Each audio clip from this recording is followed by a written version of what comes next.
Orellana thought only about how he might get them all out of this death trap alive. Getting here had nearly killed them. For months they had hacked their way through the dense Andean forests, the forbidding snow-capped Antisana volcano erupting in the distance, rumbling the earth with great quakes and sending shock waves of fear through the exhausted men as the roofs of the abandoned Indian huts they took shelter in collapsed upon them. On their descent from the mountains, rain slashed the hillsides in horrific torrents, sending the men scurrying to higher ground to escape flash floods and engorging the streams so that the conquistadors were forced to cut timber and construct bridges in order to continue forward.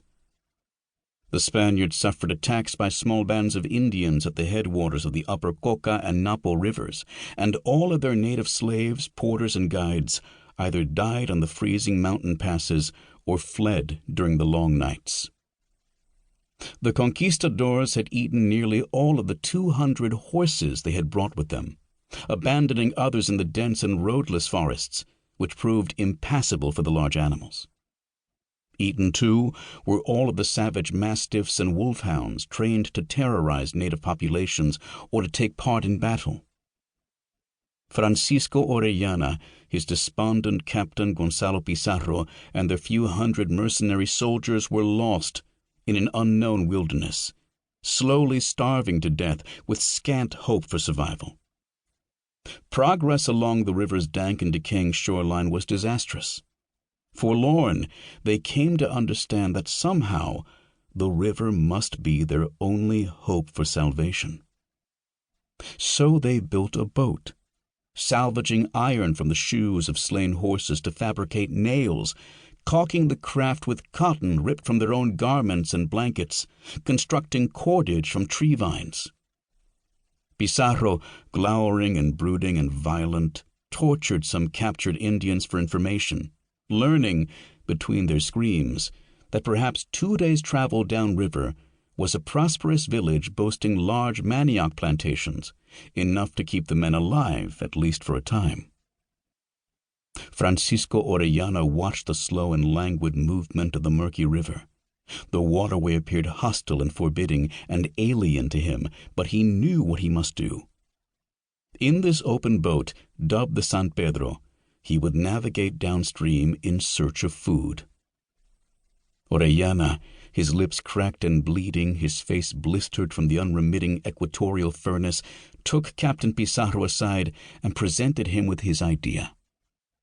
Orellana, second in command, and 57 of his compatriots would depart the next morning, boarding the San Pedro and 22 stolen native dugout canoes and voyaging downstream to find the plantations. Pizarro, despondent and without a better idea, agreed. Orellana should embark at dawn. As the Christmas sunset poured long skeins of blood-red light over the upper reaches of the Amazon basin, and the flooded Várzea forests and swamps reverberated with the eerie twilight cheers and keening of strange animals, both Francisco Orellana and his captain Gonzalo Pizarro gazed at the endless wash of the river.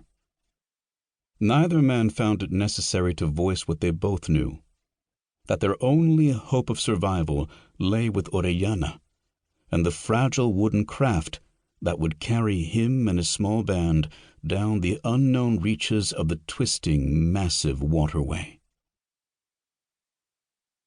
Chapter 1. A Confluence of Conquistadors.